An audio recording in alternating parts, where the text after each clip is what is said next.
Много моих роликов снято о том, как организовать вещи на неудобных полках в непродуманной мебели.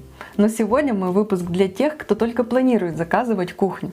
Для того, чтобы вы могли с легкостью организовать всю утварь и чтобы на такой кухне было удобно готовить и легко убирать.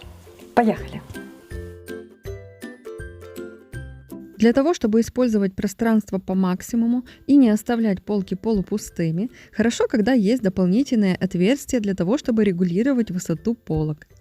Все равно, даже если вы заранее продумаете высоту контейнеров, посуды, которые будут на этих полках, с течением жизни потребности меняются, посуда меняется, все меняется.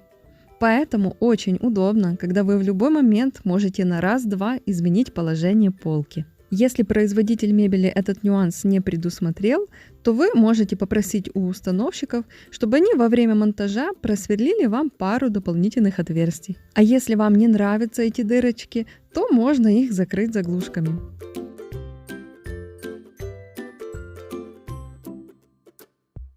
Высота столешницы совсем не обязательно должна быть стандартная. Лучше всего для спины и для шеи хозяйки подбирать ее индивидуально. Есть специальные таблицы и правила, чтобы вычислить эту высоту, например, расстояние 10-15 см от локтя, согнутого под прямым углом. Но все-таки лучше ориентироваться не на общие правила, а на собственные ощущения.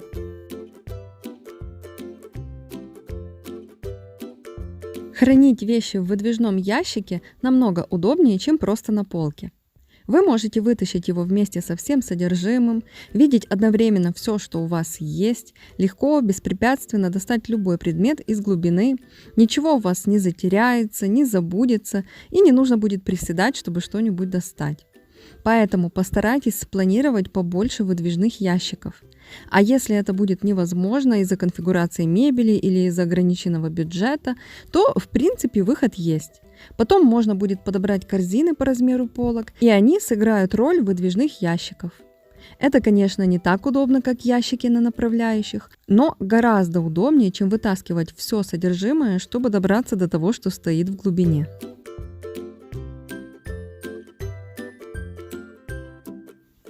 Открытые полки и полочки за стеклом – это тоже зона особого внимания.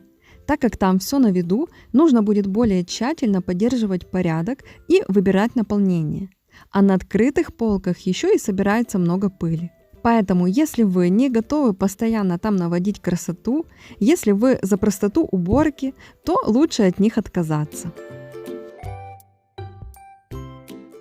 Если у вас невысокие потолки, то удобно довести мебель до самого верха или сделать короб от потолка до мебели, в который, кстати, удобно спрятать воздуховод от вытяжки. Так между мебелью и потолком не будет зазора, и это избавит вас от уборки на шкафах.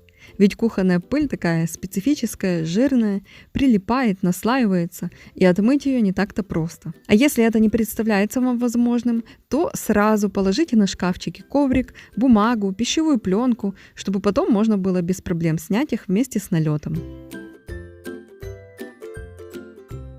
Будьте осторожны с темным цветом на кухне, особенно с черным глянцем, если вы не готовы постоянно его натирать.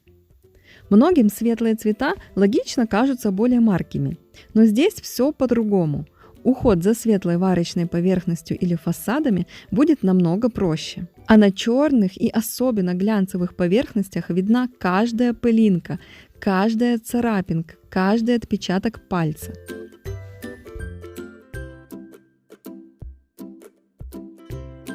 Подсветку удобно устанавливать не в углу, как это часто делают по умолчанию, а ближе к краю верхних шкафчиков.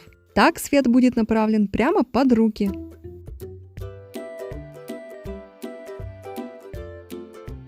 На кухне удобно иметь очень высокий смеситель, чтобы под него помещались любые кастрюли. Идеально, если он будет еще и с выдвижным изливом. И к нему нужна очень глубокая мойка, из которой не будут разлетаться во все стороны брызги.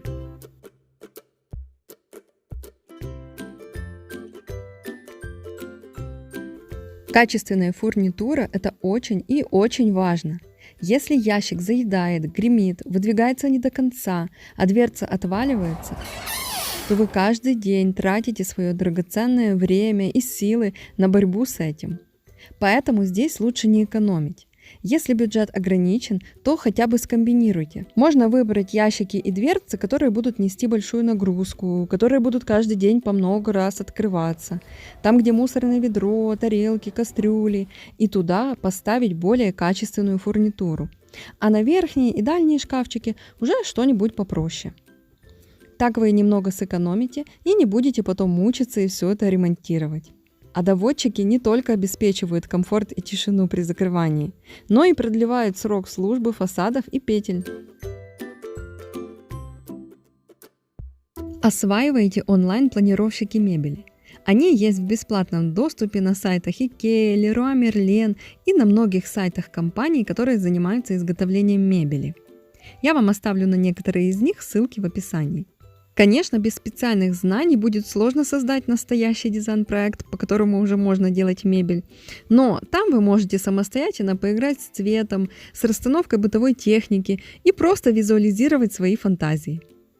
Вот в таком планировщике вы можете даже виртуально пооткрывать все двери у гарнитура, чтобы наглядно увидеть, какие из них будут пересекаться.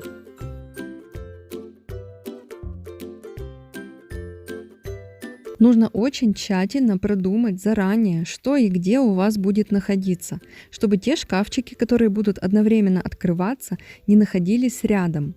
Бывает, что мешает выступающий подоконник, ручки, тут тоже надо продумать их размер и положение.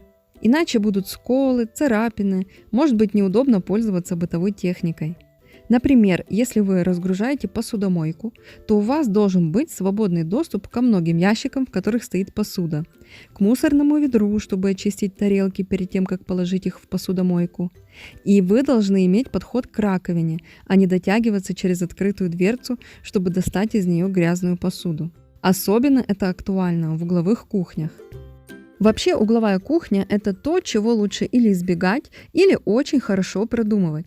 Потому что забираться в этот темный угол потом будет очень сложно и неудобно. Придется буквально на четвереньках туда залазить. Особенно, когда в углу должна стоять мойка. Если вы поставите ее просто так в угол, то нормально к ней подойти не получится. И после длительного нахождения в неудобном положении может болеть спина. В таком случае лучше уж ставить трапециевидную тумбу или немного выдвинуть мойку из угла. А под раковиной в углу тогда уже устанавливать бойлер, фильтр, спрятать пылесос, елочные игрушки или еще какие-то редко используемые или габаритные предметы. Также для угловых шкафов и тумбочек придуманы различные карусели и выдвижные механизмы. Вот пример ящичков, которые можно установить в углу. Но все эти приспособления очень сильно удорожают гарнитур. Если у вас такая планировка, что особо не разгуляешься, и угловая кухня – это спасение, а бюджет при этом не резиновый, то приглашаю вас посмотреть мое видео про угловые тумбы. Там я показываю, как можно выкрутиться и как намного бюджетнее организовать хранение вещей на таких проблемных полках, чтобы можно было достать любой предмет, не вытаскивая по очереди все, что стоит перед ним. Также сегодняшнюю тему отлично дополнит видео об ошибках в организации кухни. Ссылки на эти ролики вы найдете в описании под видео. Желаю вам удобной и продуманной кухни, а когда вам ее установят, приходите на мой канал за идеями для организации. А пока подпишитесь, чтобы не потерять его из виду. До встречи!